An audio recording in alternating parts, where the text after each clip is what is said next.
We over here on the 15th and Broadway. You know what I'm saying? Center of attraction right here, man. That's where it goes down at, man. You know what we got going on this block down here? Man, it's, a lot of rude boy shot this shit going on over here now. You know, a lot of culture, man. You know, a lot of red, gold, and green around here, man. You know, real roots, culture, Rastafarianism. You know what I mean? Black heritage.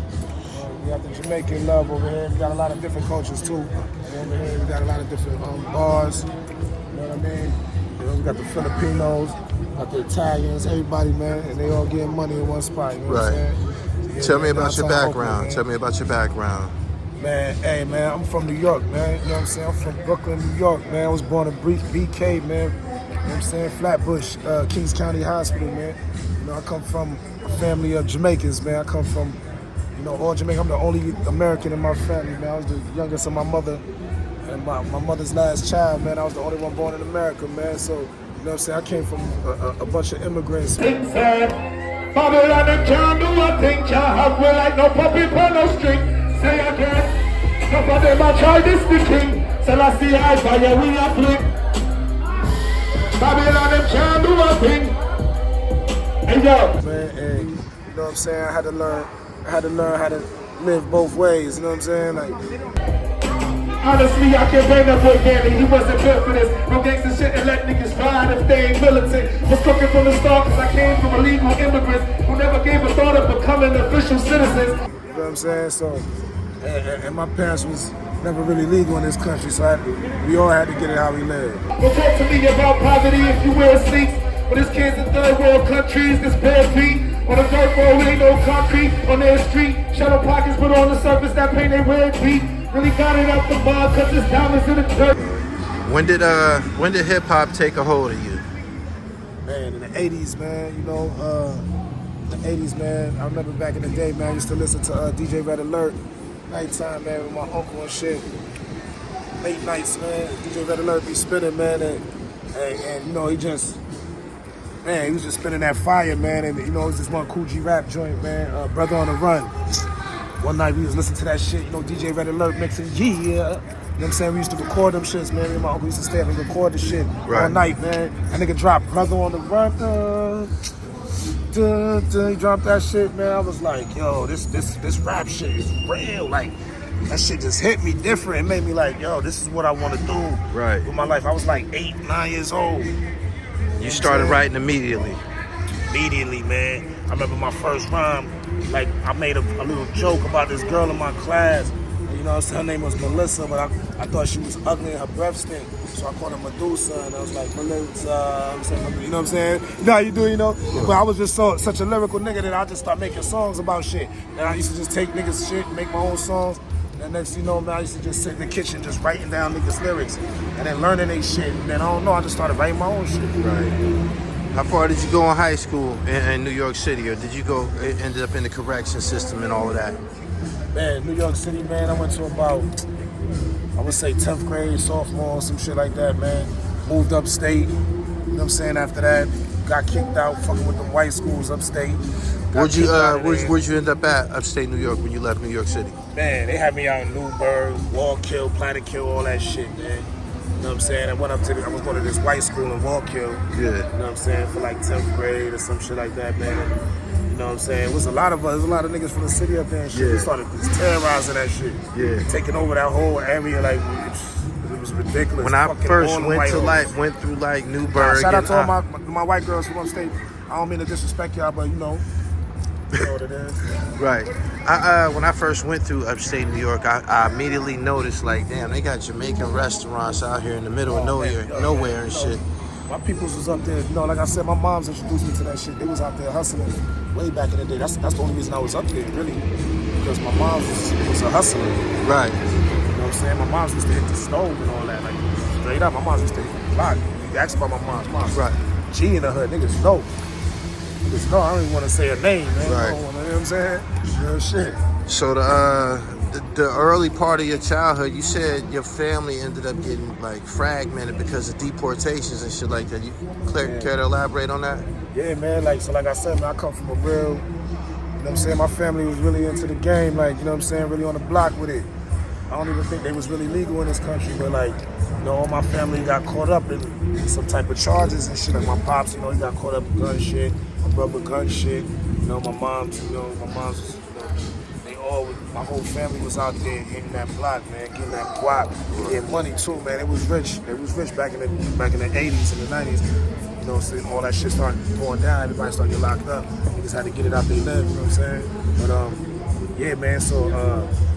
It was like that, man. 183rd and Creston, man. My family used to be out there on the block getting it, man. And I remember just being a kid, just out there with my little night rider car, man, just watching niggas selling weed, selling this, selling that. When did you start recording and like taking this rap shit serious?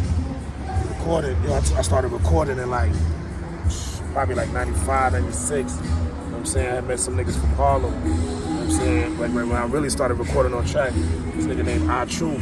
Right. From Harlem, you know what I'm saying? My man was, and some other cats had introduced me to THRU. And you know what I'm saying? And the nigga, like I said, man, he was like an old school nigga. I think he was down with Brand Nubian. He just do like a background dance for Brand Nubian shit.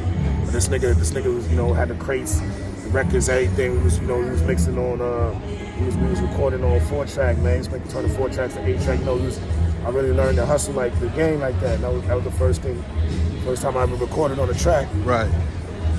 One of the early projects that you sent me to review and shit, it had a dope ass song. I think it was called The Era or The Airway. You and Mr. Fab. Tell me how that came together.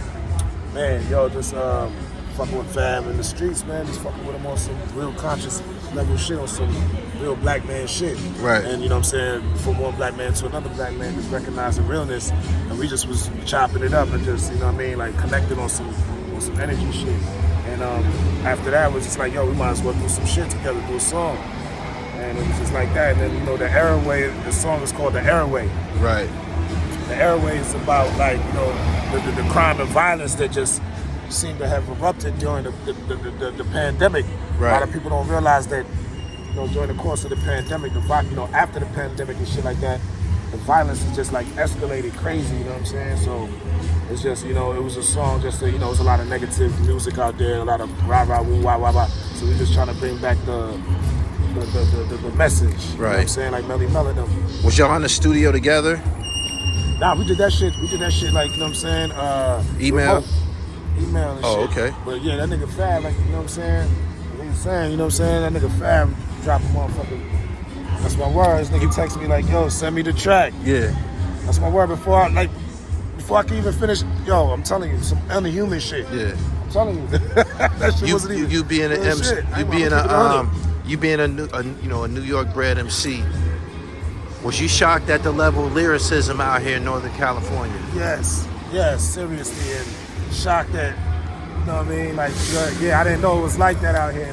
But I kind of did, but I didn't really look into it like that. But when I check it out, it's like these people is really fans of the culture. These people really embrace the culture. I feel like these motherfuckers was, you know, was there when hip hop started and shit. The way they just embraced the culture. Obviously, man. they was. Word, they was right there. Yeah. Hip hop started there. Like it started here too. Word. No doubt. Cause look how far back Too Short go. I remember just like when hip hop was starting, niggas remember Too Short. Yeah. Like, man, something like that. Like, I just remember being a kid, everybody was talking about Too Short in New York. You know what I'm saying? Right. Everybody was talking about Too Short. And I'm like, word, Too Short, word, listen to this nigga, oh shit. I'm mad little though, I don't know nothing about nothing. Yeah. Yeah, a lot of legends out here. Yeah, man. A lot. Real shit. You know what I'm saying? It ain't new. This shit going on like 40 years and shit. Man, seriously. So tell my people where they can find your music at and shit, where they can get some of them streams, get your streams up. Hey, yo, man, we trying to get them streams up on YouTube, man. Y'all go check me out on YouTube, man, for real. You know what I'm saying? Because I got some dope music, man. Put me in that playlist. You know what I'm saying? Put me in them playlists, man. Because it's going to come to this anyway. Y'all going to have to come back to this anyway, so you might as well just, you know, be that one to get that head start on it. You know what I'm saying? What about the major streaming platforms? Yeah, Spotify, Apple Music, you know what I'm saying? Deezer, Ungami, you know what I mean?